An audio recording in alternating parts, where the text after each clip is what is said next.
my privilege to introduce our commencement speaker today, is Maribeth Herod.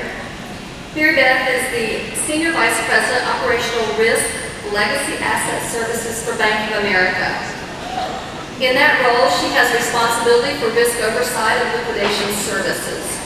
Her team has an ongoing focus on minimizing loss exposure and ensuring the implementation of the Consumer Financial Protection Bureau servicing standards in compliance with the Office of the Comptroller of the Currency Consent Order. Prior to this role, she served as the Mortgage and Affiliate Services and Service Portfolio Management Quality Control Executive. She has also served as Vice President of Enterprise Programs at Freddie Mac in McLean, Virginia, where she was accountable for implementing enterprise-level solutions to close identified gaps in processes and resolve enterprise-level material weaknesses and significant deficiencies. Prior to joining Freddie Mac, she was a partner with Arthur Anderson LLP and their business consulting practice. She has a BBA with double majors in management and MIS from James Madison. She currently serves as chairman of the Executive Advisory Council for the College of Business, and it's been my honor to work with her this year and to be able to retain her in that role for next year. She's also on the board of Next Stop Theater DC. So without further ado, Ms. Herod, would you please join us and give us our commencement speech? Thank you.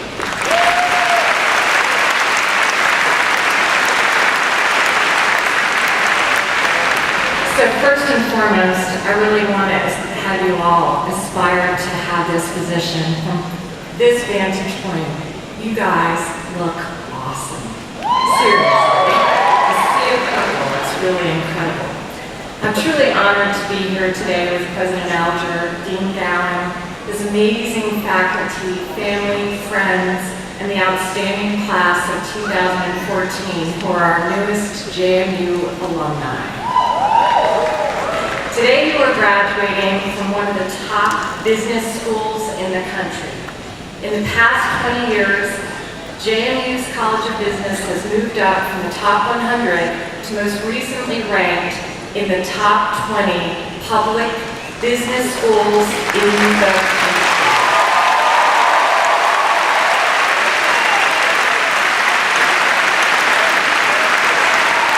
This school's held in high regard and continues to grow in prestige. I know I'm glad that I'm not going to have to compete with you all, well, maybe for the next 5 years or so, and then who knows. What I do know is that I'm going to be reading about you and cheering you on. There are great things in store for you. When Dean Gowan asked me to address you all this morning, I thought back, and as Jordan just reminded you all, it was decades ago. Trying to come up with who spoke at my graduation, and the short answer, I don't have a clue. So I'm not going to kid myself that many of you will remember me, other than possibly Chris Mullen, or maybe the Mullen family, or maybe David Aber. But I tried to come up with a couple of messages that hopefully will resonate with you all. I also asked a couple of friends, and they had one consistent message, which, now as I understand it, I have 8 of 8 speeches for you guys. Keep it short, so I'll do my best. If anyone had told me 30 years ago that graduating from JMU, I would be one of the senior executives in one of the largest international banks in the world, as well as the commencement speaker here today, I would have thought your head was on backwards. I look back over my career. I helped break up AT&T. I helped Ross Perot start a company. I shut the doors to one of the big 5 accounting companies, and I've lived through the restatement and conservatorship of Freddie Mac and Fannie Mae. So thinking through all those things, I've tried to come up with 5 that I think helped me. First, never stop learning. Today is not the end of your education. It just was probably your last final exam. I go to work every day, and one of my key objectives is to learn something. Stay on top of current trends, stay informed, and continue to learn. Education and knowledge are things no one can ever take away from you. If you're quick to get an answer, it helps build your brand, and it helps make you indispensable. But the key thing is, you don't really have to know everything yourself. So that brings me to the important thing number 2. You need to have a network. If you don't have the answer, you need to know who to go to get it. So, build your network. Look around you today. This is the start of your network. This graduating class is your network. You're graduating from JMU with an illustrious group of alums. Your professors and the administration are part of your network. Your parents and their contacts are now part of your network. The people you meet on your first job and second job will all become part of your network. So be careful about burning bridges, because you never know when or how paths will be crossed again. All these people will be there to help you get answers and to give you advice and counsel along the way. In the course of my career, I've been successful in part because I've stayed connected to my network. I work hard, I'm dependable, I deliver on my commitments. My objective is always to exceed expectations. So when people run across opportunities, they think of me and call. I'm actually at the Bank of America today because one of my most trusted advisors got a call from a recruiter. The job wasn't right for him, but thought it would be perfect for me, and as usual, he was right. I've built powerful teams by leveraging my network, recruiting from a base of people I know and respect. I also leverage them to find others to fill roles that I have. I leverage them for advice and counsel. I keep an active network because I stay engaged. Some of the ways I stay engaged are by volunteering on working on committees like the Executive Advisory Council here at the College of Business. And with social networks like LinkedIn, today it's easier than ever. And young ladies, I really want to stress this to you. Find a group of women that become the foundation of your network. You will have male mentors, male bosses, male peers, and male teammates. But, and I know this is not news to you guys, but they think differently than you do. They also will not have the same issues that you're going to face. They just don't speak the same language. Girlfriends are invaluable to share ideas, to solve problems, and just help you laugh at the world. When I became a partner at Arthur Andersen, there were only 4 other female partners in the regional DC area. We made a point of going out on a regular basis, and no men were allowed. We still keep in touch today. I have a similar group from Freddie Mac, and after leaving Freddie 3 years ago, we still meet on a quarterly basis. The women of the U.S. Senate actually found this to be so invaluable, they wrote a book about it. It's called 9 and Counting. So find a base of your trusted confidants and stay connected to them. I'm also a big fan of Bank of America's tagline, and really do try to live it every day because I truly do believe you're better when you're connected. So I leveraged my network when thinking through what to say today. I asked a 2013 graduate and mentee what she would have found impactful when she sat in your seat a year ago. And she's told me, tell them to go for it. Allison Van Housen was member of the Student Advisory Council when she was here at JMU.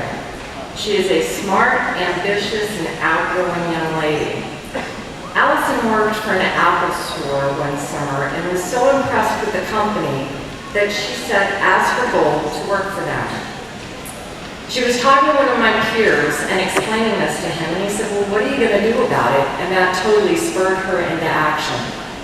Allison reached out to 5 people, hoping to have them help her get an interview. Every single one of them didn't get back to her, but those who did gave her 5 more names, who gave her 5 more names, who gave her 5 more names. But you get the gist. Allison ended up reaching out to somewhere between 75 and 100 different individuals before she finally got her interview. So notice perseverance is part of that story. But she did end up landing a summer internship with Apple at their headquarters on the West Coast. And because she was a JMU student and does everything JMU students do, She impressed them so much and had a job offer by the time she left at the end of the summer. My most recent note from Allison is that she had just finished her first rotation with an exceeds expectation rating and was now in London on her second rotation. This is a phenomenal example of someone who took the bull by the horns and went for it. And there is absolutely no reason why each and every one of you can't accomplish the same. So, go for it. All right, creating work-life balance. I'm amazed you guys even think about this, but I understand there is an ongoing concern.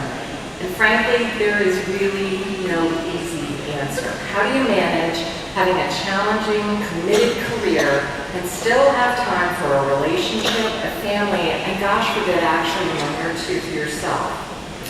I have 2 daughters who continue to be my proudest accomplishment.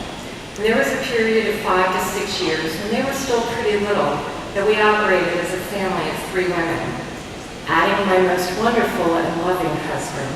In some respects, eased the stress on the work-life balance, and in other senses complicated or maybe threw us off balance. Note the men think different thing, right? I don't think I've also ever worked a 40-hour work week. It's really just not in my DNA. So balance for me was only accomplished by a combination of 3 things. First, prioritize.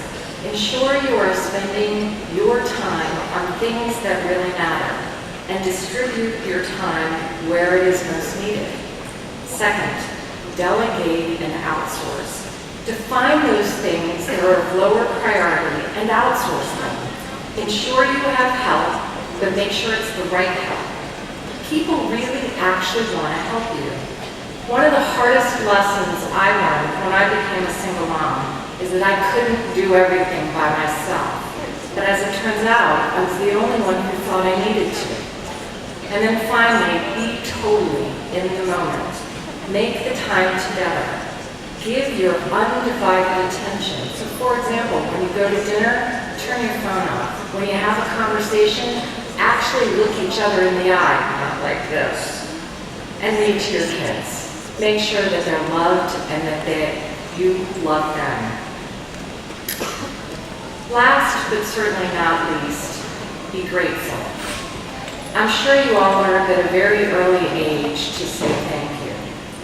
Those 2 words are not just good manners. They are very, very powerful. I can absolutely guarantee you that you will not be successful without some form of help. So be grateful for the help. Remember to say thank you. Think how good you feel when someone appreciates what you've done. It's a gift that costs nothing more than a few moments of time. I know you would not be here today without some help. The support of your parents, your family, your significant other, your friends, your professors, your mentors.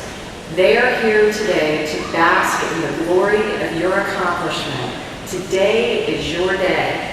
But I do want you to take a moment to thank them. So class of 2014, would you please give them a round of applause?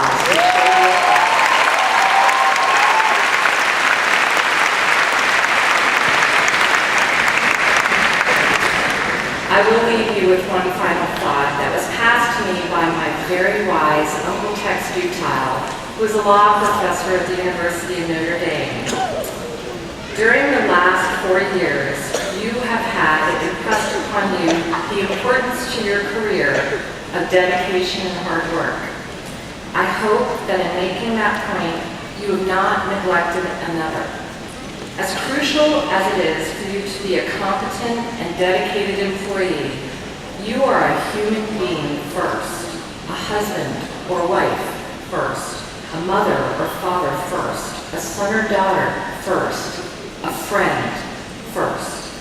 How sad it would be to fail at one of these positions, whatever your success in business.